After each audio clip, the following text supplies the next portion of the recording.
ओम श्री परमात्मने नमः। अथो एकादशाध्याय विश्वरूप दर्शन योग। अर्जुन उवाच मदनुग्रहाय परमं गृह्यमद्य संगीतं यत्युक्तयं वचस्तेन मोहयं विगतो मम।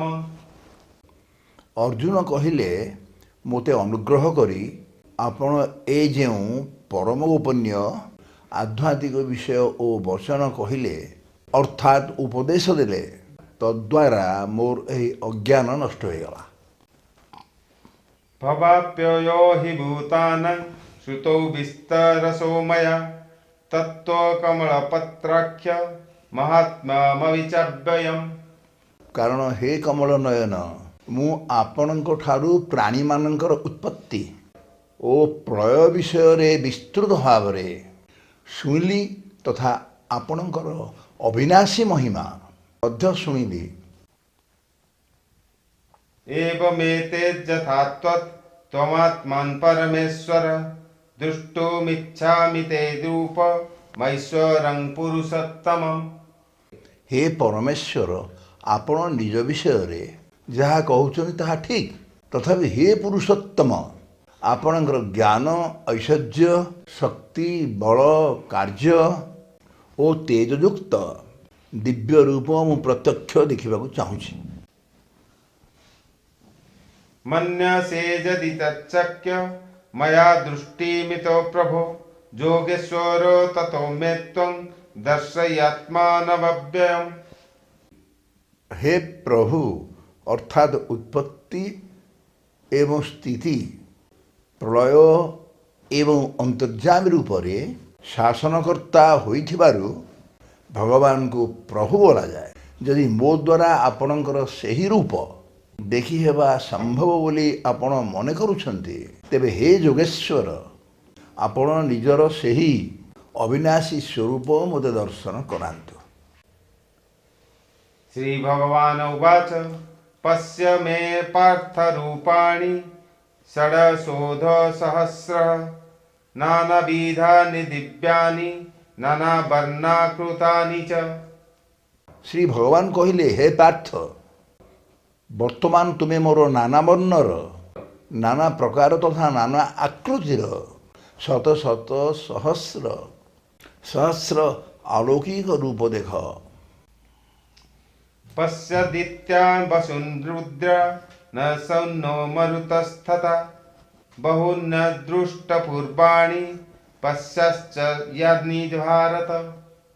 हे भारतवंशी अर्जुन मो देहरे आदित्यमान को अर्थात अदितिंकर द्वादश पुत्र को अष्ट वसु को एकादश रुद्रन को अश्विनी कुमार द्वयं को एवं 49 मरुतों को देख तथा पूर्वर देखी थिबा बहु आश्चर्यमय रूप मध्य देख। इहैकासं जगत्कृष्ण पश्यद्य सचराचरं मम देहे गुडाकेश यच्छन्य दृष्टमिच्छमि। अर्जुन एथर मोर एही शरीर गोटाए अंशरे स्थित चराचर समस्त जगत को देख तथा आउ जहा किछि देखिबाकू इच्छा करूछ ताहा भी देख। न त्वं मां शक्यसे दृष्टो मनेनैव स्वचक्षुषा दिव्यं ददामि चक्षु पश्य मे योगमैश्वरम्। परंतु तुम्हें रक्तमांसर एही निज चक्षु द्वारा मोते देखिबाकू प्रकृत रे समर्थ होई पारिबो नाही। अर्थात तेणु मु तुमको दिव्य अर्थात अलौकिक चक्षु प्रदान करुछि ताद्वारा तुम्हें मोर ईश्वरीय योग शक्ति देख। संजय उवाच एवमुक्ता ततो राजन् महायोगेश्वर हरि दर्शयामास पार्थाय परमं रूपमैश्वरम्। संजय कहिले हे राजन अपनाशकारी महायोगेश्वर सकल पापनाशकारी भगवान एपरी कहिबा परे अर्जुन को निजर परम ऐश्वर्यमय दिव्य स्वरूप देखाइले। अनेक वक्त्रनयन मनेकाभूतदर्शनम् अनेक दिव्यभरणं दिव्यनोजद्यचूर्धनम् दिव्यमाल्यम्बरधरं दिव्यगन्धानुलेपनं सर्वस्वर्जमयं देव मनन्त विश्वतोमुखम्। ଅନେକ ମୁଖ ଏବଂ ନେତ୍ରଯୁକ୍ତ ଅନେକ ଅଦ୍ଭୁତ ରୂପମୟ ବହୁ ଦିବ୍ୟଭୂଷଣରେ ଏବଂ ବହୁ ଦିବ୍ୟ ଶସ୍ତ୍ର ଧରି ପ୍ରସ୍ତୁତ ଥିବା ଦିବ୍ୟମାଳା ଓ ବସ୍ତ୍ର ପରିହିତ ଏବଂ ସର୍ବାଙ୍ଗ ଦିବ୍ୟଚନ୍ଦନ ଦ୍ୱାରା ଅନୁଲେପିତ ସର୍ବପ୍ରକାର ଆଶ୍ଚର୍ଯ୍ୟମୟ ଅସୀମ ଓ ସକଳ ଦିଗରେ ମୁଖ ଥିବା ବିରାଟ ସ୍ୱରୂପ ପରମଦେବ ପରମେଶ୍ୱରଙ୍କୁ ଅର୍ଜୁନ ଦର୍ଶନ କଲେ। दिवि सूर्यसहस्रस्य भवेजुगपदुत्थिता यदि भासदृशा सा ससभ्यस्तस्य महात्मनः। ଆକାଶରେ ଏକ ସଙ୍ଗେ ସହସ୍ର ସୂର୍ଯ୍ୟ ଉଦିତ ହେଲେ ଯେଉଁ ଜ୍ୟୋତି ଉତ୍ପନ୍ନ ହେବ ତାହା ସେହି ବିଶ୍ୱରୂପ ପରମାତ୍ମାଙ୍କ ଜ୍ୟୋତି ସମାନ ହୋଇପାରିବ ନାହିଁ। तत्र कौसं जगत्कृष्ण प्रविभक्तमनेकधा अपद्येव देवस्य शरीरे पाण्डवस्तदा। ପାଣ୍ଡୁପୁତ୍ର ଅର୍ଜୁନ ସେହି ସମୟରେ ଅନେକ ପ୍ରକାରର ବିଭକ୍ତ ହୋଇଥିବା ପୃଥକ୍ ପୃଥକ୍ ସମ୍ପୂର୍ଣ୍ଣ ଜଗତକୁ ଦେବାଦିଦେବ ଶ୍ରୀକୃଷ୍ଣ ଭଗବାନଙ୍କର ସେହି ଶରୀରର ଗୋଟାଏ ଅଂଶର ରହିଥିବାର ଦେଖିଲେ। ततः स विस्मयाविष्टो हृष्टरोमो धनञ्जय प्रणम्य शिरसा देवं कृताञ्जलिगवादत।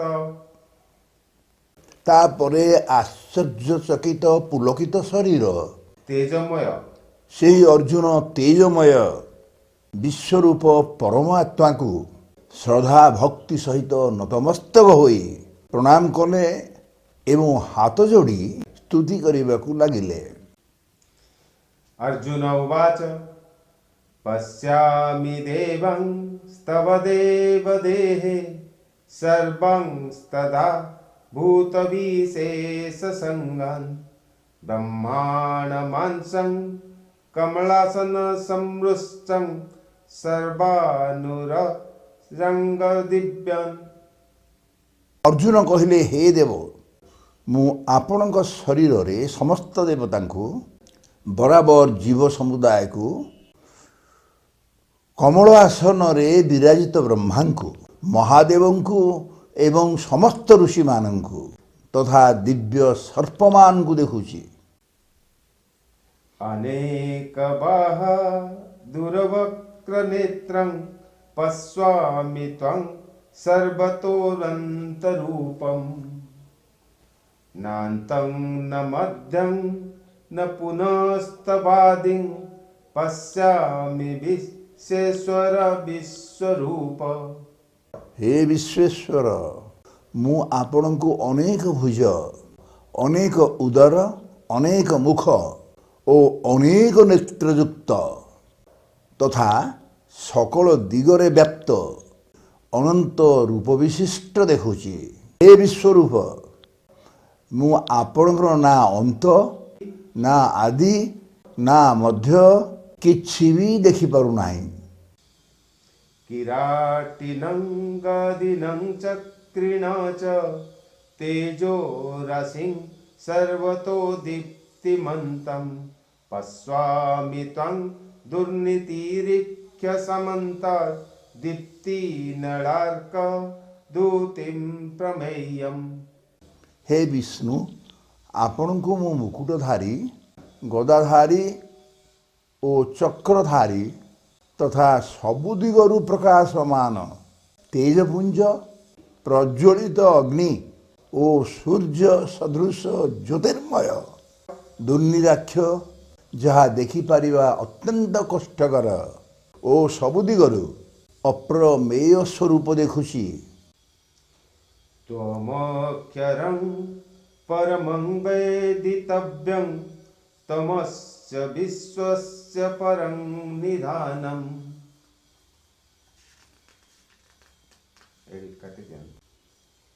त्वमव्यय शाश्वत धर्मगोप्ता सनातनस्तं पुरुषमतो मे। आपण ही जानिमा योग्य परम अक्षर अर्थात परम ब्रह्म परमात्मा। आपण ही एही जगतर परम आश्रय। आपण ही अनादि धर्मर रक्षक। आपण ही अविनाशी सनातन पुरुष। यह मोर मत।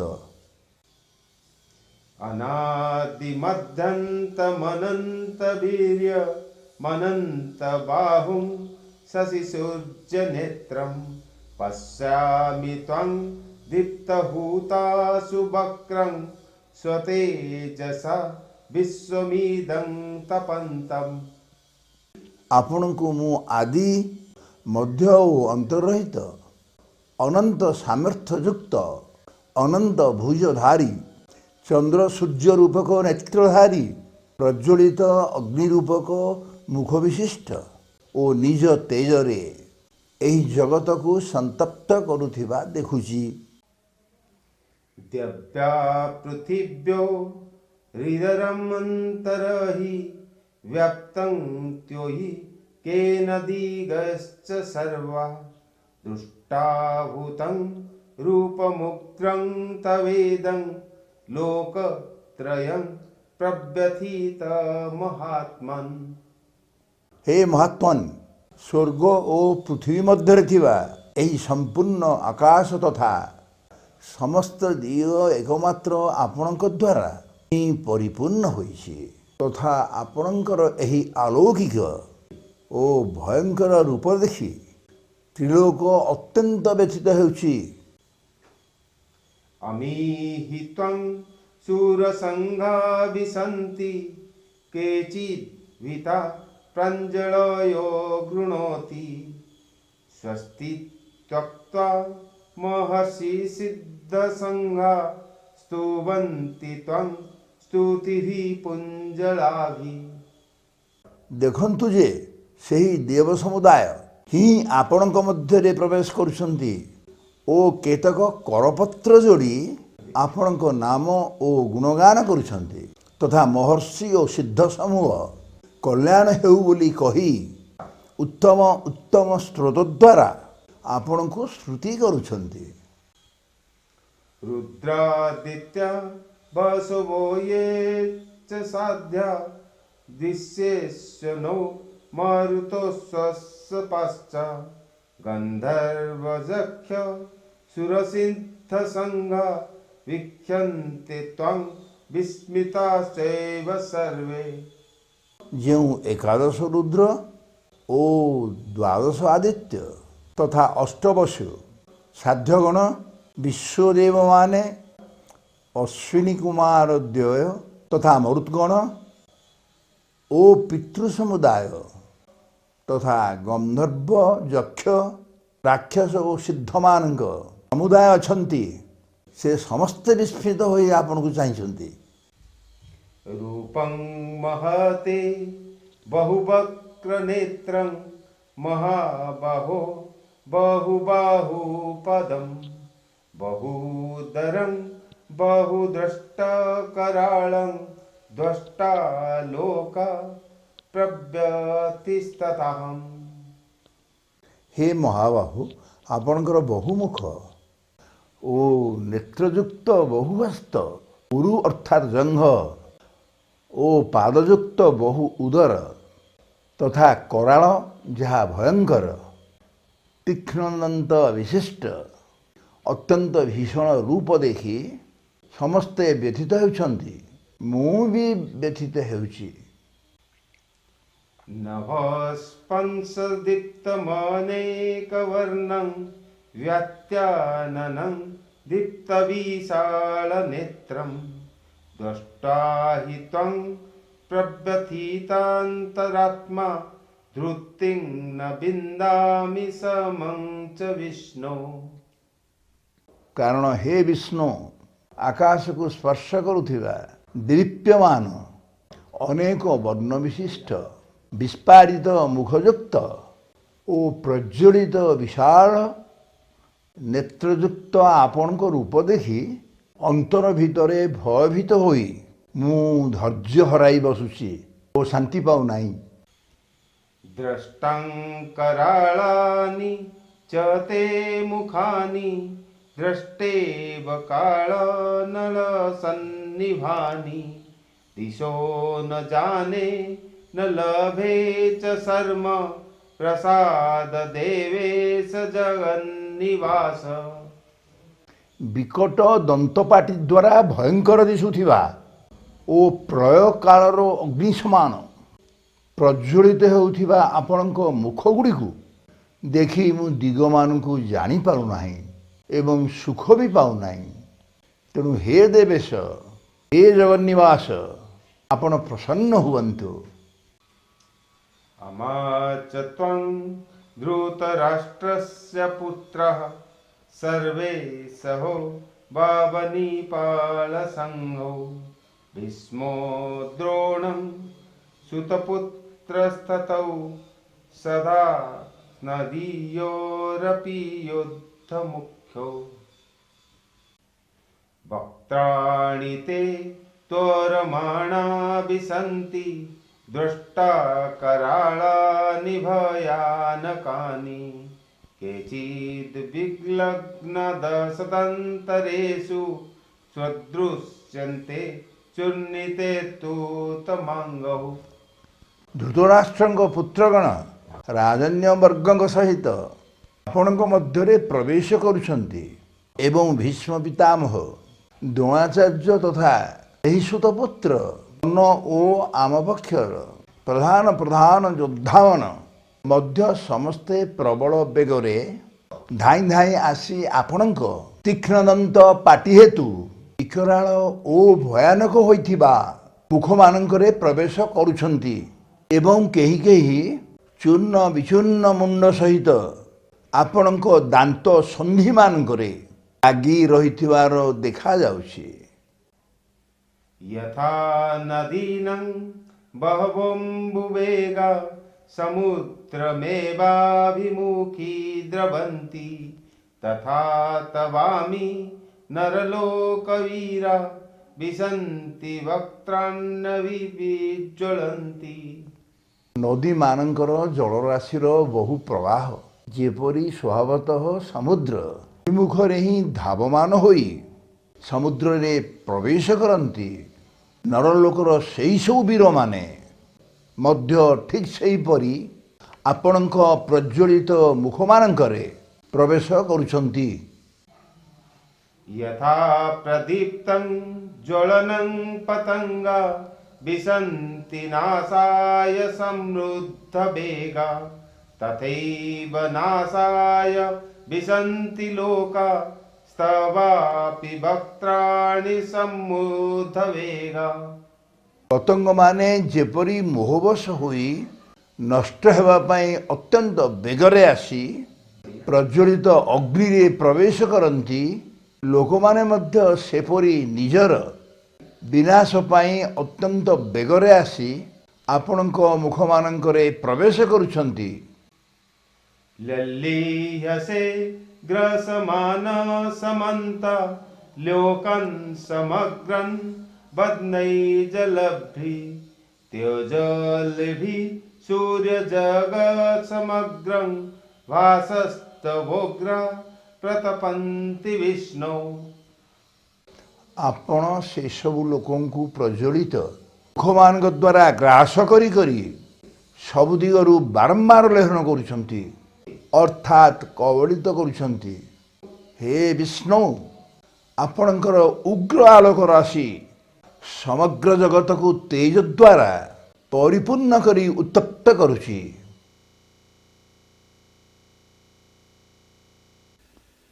आख्याहि मे को भवानुग्ररूप नमस्तुते देववर प्रसाद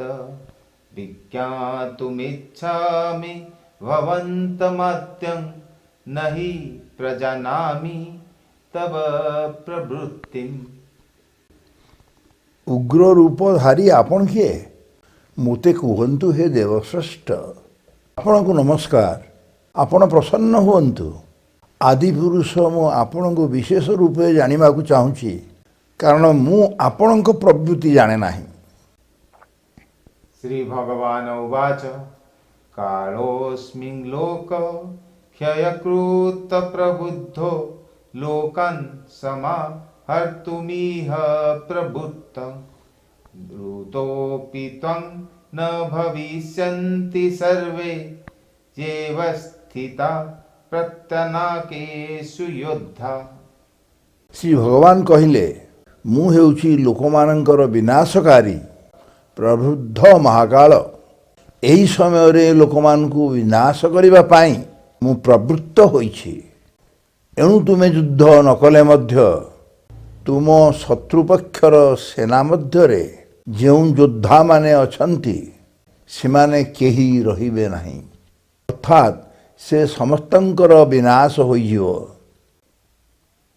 तस्मात् त्वमुत्तिष्ठ यशो लभस्व जित्वा शत्रुन् भुक्ष्यसो राज्य समृद्धं मयोवेत्त्व निहता पूर्वमेध निमित्तमात्रं भव सव्यसाचिन्। अतएव तुमे उठ जश लाभ कर एवं शत्रुमान को जय करी धनधान्य रे संपन्न राज्य भोग कर। यही शूरवीर माने आगरु ही मो द्वारा निहत होई सारिछंती। हे सव्यसाची सव्यसाची कहिले जिए बाम हाथ रे बाण चलाई पारंती से सव्यसाची अर्जुन एथिरे दक्ष थिले। तुम्हें केवल निमित्त मात्र हो जाओ। द्रोणं च भीष्मं च जयद्रथं च कर्णं तथा नन्नपि योद्धवीरान् मया हतास्त्वं जहिमा व्यतिष्ठ युद्धस्व जेतासि रणे सपन्नान्। द्रोणाचार्य भीष्म पितामह जयद्रथ एवं कर्ण तथा मो द्वारा निहत होइथिबा अन्यान्य शूरवीर योद्धांकु मध्य तुमे मार भय कर नहीं। निसंदेह तुमे युद्ध रे शत्रुमान को जिणिब अतएव तुमे युद्ध कर। संजय उवाच एतच्चुत्वा वचनं केशवस्य कृताञ्जलिवे परमाना किरीटी नमस्तुत्वभूय एवाह कृष्णं सदद्गदं वीतभीतं प्रणम्यम्। संजय कहिले भगवान केशवंकर एही कथा शुणी किरीटधारी अर्जुन जोड़हस्त होई थरी थरी नमस्कार करी अत्यंत भयभीत होई प्रणाम करी गदगद कंठरे भगवान श्रीकृष्ण को पुणी थरे कहिले अर्थात श्रुति करने को लगिले। अर्जुन उवाच साने ऋषिकेश तव प्रकीर्त्यं जगत् प्रभुष्यत्यनुरज्यते च रक्षन्सि भीतानि दिशो द्रवन्ति सर्वे नमस्तन्ति च सिद्धसंगा। अर्जुन कहिले हे अंतर्यामी बड़ भल कथा जे आपणक नाम गुण एवं प्रभावर कीर्तन द्वारा जगत अत्यंत आनंदित हेउछि एवं अनुराग मध्य प्राप्त हेउछि तथा भयभीत राक्षस माने विभिन्न दिग को धाई पलाउछन्ति एवं समस्त सिद्धगण नमस्कार करुछन्ति। कस्माच्छते न मेरद्महात्मन् गरीयसे ब्रह्मणोऽप्यादिकर्त्वे अनन्तदेवेश जगन्निवास त्वमक्षरं सदसत्तत्परं जत्। हे महात्मन आपण ब्रह्मांकर मध्य आदिकर्ता ଓ ସମସ୍ତଙ୍କ ଠାରୁ ଶ୍ରେଷ୍ଠ, ଆପଣଙ୍କୁ ଏମାନେ ନମସ୍କାର ନ କରିବେ କାହିଁକି? କାରଣ ହେ ଅନନ୍ତ, ହେ ଜଗନ୍ନିବାସ, ସତ୍ ଅସତ୍ ଓ ତାଠାରୁ ବି ଉର୍ଦ୍ଧଶ୍ଚିତ ଯେଉଁ ଅକ୍ଷର ଅର୍ଥାତ୍ ସଚ୍ଚିଦାନନ୍ଦ ଘନ ବ୍ରହ୍ମ ଅଛନ୍ତି, ସେ ମଧ୍ୟ ଆପଣ ହିଁ ଅଟନ୍ତି। त्वमादिदेवः पुरुषः पुराणः स्तोमस्य विश्वस्य परं निधानं वेत्तासि वेद्यं च परं च धाम त्वया ततं विश्वमनन्तरूप। ଆପଣ ଆଦିଦେବ ଓ ସନାତନ ପୁରୁଷ। ଆପଣ ହିଁ ହେଉଛନ୍ତି ଏହି ଜଗତର ପରମ ଆଶ୍ରୟ, ଜ୍ଞାତା ଜ୍ଞେୟ ତଥା ପରମ ମାଧମ। ହେ ଅନନ୍ତ ରୂପ, ଆପଣଙ୍କ ଦ୍ୱାରା ଏହି ସମସ୍ତ ଜଗତ ବ୍ୟକ୍ତ ଅର୍ଥାତ୍ ପରିପୂର୍ଣ୍ଣ ହୋଇଛି। वायुर्यमोऽग्निभिरुणः शशाङ्कः प्रजापतिस्त्वं प्रपितामहश्च नमो नमस्तेऽस्तु सहस्रकृतः पुनश्च भूयोऽपि नमो नमस्ते। ଆପଣ ବାୟୁ, ଯମ, ଅଗ୍ନି, ବରୁଣ, ଚନ୍ଦ୍ରମା, ପ୍ରଜାପତି ବ୍ରହ୍ମା ଓ ବ୍ରହ୍ମାଙ୍କର ପିତା ମଧ୍ୟ ଅଟନ୍ତି। ଆପଣଙ୍କୁ ସହସ୍ରବାର ନମସ୍କାର, ପୁନର୍ବାର ନମସ୍କାର, ବାରମ୍ବାର ନମସ୍କାର। ନମସ୍କାର। नमः पुरस्तादथ पुष्कतस्ते नमस्तुते सर्वत एव सर्व अनन्तवीर्यमितविक्रमस्त्व सर्वं समाप्नोषि ततोऽसि सर्वः। ହେ ଅନନ୍ତ ସାମର୍ଥ୍ୟବାନ, ଆପଣଙ୍କୁ ସମ୍ମୁଖରୁ ଓ ପଶ୍ଚାତ ଦେଶରୁ ମୋର ନମସ୍କାର।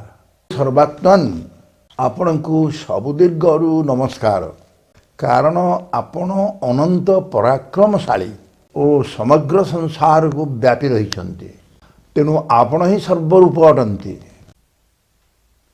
सखेति मत्वा प्रसभं जदुक्तं हे कृष्ण हे यादव हे सखेति अजानता महिमानं तवेदं मया प्रमादात् प्रणयेन वापि यच्छावः सार्थमसत्कृतोऽस्ति विहारसज्जा सनभोजनेषु एकोऽथवाप्य च्युतो तस्मख्यं तक्ष्यामये त्वमहं प्रमेयम्। ଆପଣଙ୍କର ଏପରି ଅଚିନ୍ତ୍ୟ ପ୍ରଭାବ ଜାଣିନଥିବାରୁ ଆପଣ ମୋର ସଖା ବୋଲି ଭାବି ପ୍ରେମବଶତଃ ଅଥବା ଭୁଲବଶତଃ ମୁଁ ଆପଣଙ୍କୁ ହେ କୃଷ୍ଣ, ହେ ଯାଦବ, ହେ ସଖା ବୋଲି ବିନା ବୁଝି ବିଚାରି ଯାହା କିଛି ହଠାତ୍ କହିଦେଇଛି ଏବଂ ହେ ଅଚ୍ୟୁତ, ବିହାର, ଶଯ୍ୟା, ଆସନ, ଭୋଜନାଦି ବେଳେ ଆପଣ ମୋର ପରିହାସ ହେତୁ ଏକାକୀ ବା ସଖାମାନଙ୍କ ସମ୍ମୁଖରେ ଯାହା ଅପମାନିତ ହୋଇଛନ୍ତି, ଏହି ଅପରାଧ ପାଇଁ ଅପରିମିତ ପ୍ରଭାବଶାଳୀ ଆପଣଙ୍କୁ ମୁଁ କ୍ଷମା ପ୍ରାର୍ଥନା କରୁଛି। पितासि लोकस्य चराचरस्य तमस्य पूज्यश्च गुरुर्गरीयान् न त्वस्तव्यधिककृतन्यो लोकत्रयोऽप्यप्रतिम प्रभाव। ଆପଣ ଏହି ଚରାଚର ଜଗତର ପିତା ଓ ସର୍ବଶ୍ରେଷ୍ଠ ଗୁରୁ ତଥା ପରମ ପୂଜନୀୟ। ହେ ଅନୁପମ ପ୍ରଭାବଶାଳୀ, ତ୍ରିଲୋକରେ ଆପଣଙ୍କର ସମାନ ହୋଇ କେହି ନାହିଁ, ଅଧିକ କିଏ ବା ହେବ କିପରି? तस्मात् प्रणम्य प्रणिधाय कायं प्रसादये त्वं हमी समड्यं पितेव पुत्रस्य सखेव सख्यु प्रियार्हसि देव सोढुम्। ଅତଏବ ହେ ପ୍ରଭୁ, ମୁଁ ଶରୀରକୁ ଆପଣଙ୍କ ଚରଣରେ ସମ୍ପୂର୍ଣ୍ଣ ନିବେଦନ କରି ସାଷ୍ଟାଙ୍ଗ ପ୍ରଣାମ କରି ସ୍ତୁତି ଯଜ୍ଞ ସର୍ବସ୍ୱର ଆପଣଙ୍କୁ ପ୍ରସନ୍ନ ହେବା ପାଇଁ ପ୍ରାର୍ଥନା କରୁଛି। ହେ ଦେବ, ପିତା ଯେପରି ପୁତ୍ରର, ସଖା ଯେପରି ସଖାର ଓ ପତି ଯେପରି ପ୍ରିୟତମା ପତ୍ନୀର ଅପରାଧ ସହ୍ୟ କରନ୍ତି, ଆପଣ ମଧ୍ୟ ସେହିପରି ମୋର ଅପରାଧ ସହ୍ୟ କରିବାକୁ ଯୋଗ୍ୟ। अदृष्टपूर्वं हृषितोऽस्मि दृष्ट्वा वयं च प्रव्यथितं मन्नु मे तदेव मे दर्शय देवरूपं प्रसाद देवेश जगन्निवास।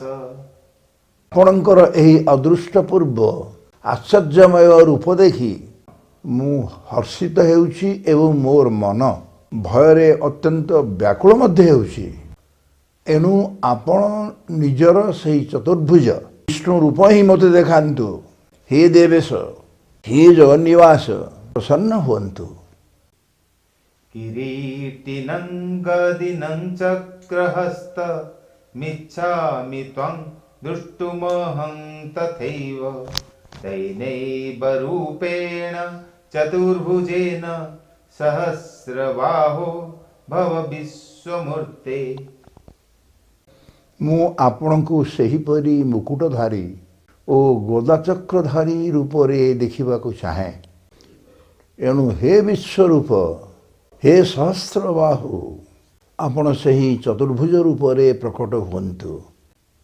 श्रीभगवान् उवाच मया प्रसन्नेन तवार्जुनेदं रूपं परं दर्शितस्मात् जोगा तेजोमयं विश्वमनन्तमद्यं जन्मे त्वेदनेन तुष्टपूर्वम्।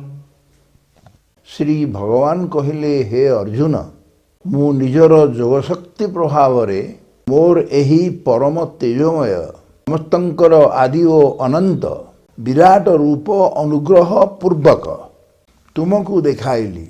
ତୁମ ବ୍ୟତୀତ ଅନ୍ୟ କେହି ପୂର୍ବରୁ ଏହା କେହି ଦେଖିନଥିଲେ। न वेदज्ञ ध्यनेन दन्नो न च क्रियार्भिन्न तपोभिरुग्नो एवं रूप शक्य अहं नु लोके दृष्टं त्वनेन कुरु प्रवर। ଅର୍ଜୁନ, ମନୁଷ୍ୟ ଲୋକରେ ଏହିପରି ବିଶ୍ୱ ରୂପରେ ତୁମ ଛଡ଼ା ଅନ୍ୟ କେହି ମୋତେ ବେଦମାନଙ୍କର ଓ ଯଜ୍ଞମାନଙ୍କର ଅଧ୍ୟୟନ ଅନୁଶୀଳନ ଦ୍ୱାରା ବା ବିବିଧ ଦାନ ଦ୍ୱାରା ବା କ୍ରିୟାଦି ଦ୍ୱାରା କିମ୍ବା ଉଗ୍ର ତପ ଦ୍ୱାରା ଦେଖିପାରିବେ ନାହିଁ, ଅର୍ଥାତ୍ ଅନ୍ୟ କାହାକୁ ମୁଁ ଦୃଶ୍ୟ ହେବି ନାହିଁ। माते व्यथा मा च विमूढभावो दुष्टं रूप घोरमात्रो ममेदं व्यापेतवाभ प्रीतमान पुनस्त्वं तदेव मे रूपमिदं प्रपश्य। ମୋର ଏହିପରି ବିକରାଳ ରୂପ ଦେଖି ତୁମେ ବ୍ୟାକୁଳ ହେବା ଉଚିତ ନୁହଁ ଓ ମୂଢ଼ ଭାବ ଧରିବା ମଧ୍ୟ ଉଚିତ ନୁହଁ। ତୁମେ ନିର୍ଭୟ ହୋଇ ଏବଂ ପ୍ରସନ୍ନ ମନା ହୋଇ ମୋର ସେହି ଶଙ୍ଖଚକ୍ର ଗଦାପଦ୍ମଧାରୀ ଚତୁର୍ଭୁଜ ରୂପ ପୁନର୍ବାର ଦେଖ। संजय उवाच इत्यर्जुनं वासुदेवस्तथोक्तं सकं रूपं दर्शयामास भूयः आश्वासयामास च भीतमेनं भूत्वं पुनः सोमवैपो महात्मम्। ସଞ୍ଜୟ କହିଲେ, ବାସୁଦେବ ଭଗବାନ ଅର୍ଜୁନଙ୍କୁ ଏପରି କହି ପୁନର୍ବାର ନିଜର ସେହି ଚତୁର୍ଭୁଜ ରୂପ ଦେଖାଇଲେ ଏବଂ ତଦନନ୍ତର ମହାତ୍ମା ଶ୍ରୀକୃଷ୍ଣ ସୌମ୍ୟମୂର୍ତ୍ତି ହୋଇ ଭୟଭୀତ ଅର୍ଜୁନଙ୍କୁ ଆଶ୍ୱାସନା ଦେଲେ। अर्जुन उवाच दृष्टेन्त मानुषं रूपं तव सौम्यं जनार्दन इदानीमस्मि सद्ब्रूतः सचेता प्रकृतिं गतः। ଅର୍ଜୁନ କହିଲେ, ହେ ଜନାର୍ଦ୍ଦନ, ଆପଣଙ୍କର ଏହି ଅତି ଶାନ୍ତ ମନୁଷ୍ୟ ରୂପ ଦେଖି ବର୍ତ୍ତମାନ ମୁଁ ପ୍ରକୃତିସ୍ଥ ହୋଇଗଲି ଏବଂ ନିଜର ସ୍ୱାଭାବିକ ସ୍ଥିତି ପାଇଗଲି। श्रीभगवानुवाच सुदुर्दर्शमिदं रूपं दृष्टवानसि यत्मम देव आप्यस्य रूपस्य नित्यदर्शनकाङ्क्षिण। ଭଗବାନ କହିଲେ, ମୋର ଯେଉଁ ଚତୁର୍ଭୁଜ ରୂପ ଦେଖିଲ ତାହାର ଦର୍ଶନ ପାଇବା ବଡ଼ କଠିନ। ଦେବତାମାନେ ମଧ୍ୟ ସଦା ଏହି ରୂପର ଦର୍ଶନାକାଂକ୍ଷୀ ହୋଇଥାନ୍ତି। नाहं वैदेन्न तपसा न दानेन च यज्ञया शक्य एवं विधो द्रष्टुं दृष्टवानसि मं यथा। ତୁମେ ମୋତେ ଯେଉଁପରି ଦେଖିବାକୁ ପାଇଲ ମୋର ସେହିପରି ଚତୁର୍ଭୁଜ ରୂପ ନା ବେଦମାନଙ୍କ ଦ୍ୱାରା, ନା ତପ ଦ୍ୱାରା, ନା ଦାନ ଦ୍ୱାରା ଏବଂ ନା ଯଜ୍ଞ ଦ୍ୱାରା ଦେଖାଯାଇପାରିବ। भक्तात्वनन्यया शक्य अहमेव विधर्जुन ज्ञातु दृष्टो च तत्त्वेन प्रचेष्टु च परन्तप। କିନ୍ତୁ ହେ ପରମତପ ଅର୍ଜୁନ, କେବଳ ଅନନ୍ୟ ଭକ୍ତି ଦ୍ୱାରା ହିଁ ମୁଁ ଏହିପରି ଚତୁର୍ଭୁଜଧାରୀ ରୂପରେ ତଦକ୍ଷୀଭୂତ ହେବା ତଥା ତତ୍ତ୍ୱତଃ ଜ୍ଞାନ ହେବା, ଏପରିକି ଏକା ଭାବରେ ପ୍ରବିଷ୍ଟ ହେବା ଅର୍ଥାତ୍ ପ୍ରାପ୍ତ ହେବା ମଧ୍ୟ ସମ୍ଭବ। मत्कर्म कृष्ण परमो मभक्त संगवर्जितः निवरो सर्वभूतेषु जस मामेति पांडव। ହେ ଅର୍ଜୁନ, ଯେଉଁ ପୁରୁଷ କେବଳ ମୋ ପାଇଁ ସକଳ କର୍ତ୍ତବ୍ୟ କର୍ମ କରନ୍ତି, ଯେ ମୋର ପରାୟଣ ହୁଅନ୍ତି, ମୋର ଭକ୍ତ ହୁଅନ୍ତି, ଆସକ୍ତି ରହିତ ହୁଅନ୍ତି ଓ ସକଳ ପ୍ରାଣୀଙ୍କ ଠାରେ ବୈରାଗ୍ୟ ଭାବ ଶୂନ୍ୟ ହୁଅନ୍ତି, ସେହି ଅନନ୍ୟ ଭକ୍ତି ଯୁକ୍ତ ପୁରୁଷ ହିଁ ମୋତେ ପ୍ରାପ୍ତ ହୁଅନ୍ତି। ओम तस्मत् श्री श्रीमद्भगवद्गीतासु उपनिषत्सु ब्रह्म विद्यायां योगशास्त्रे श्रीकृष्णार्जुन संवादे विश्वरूप दर्शन योग नाम 11 अध्यायः। ओम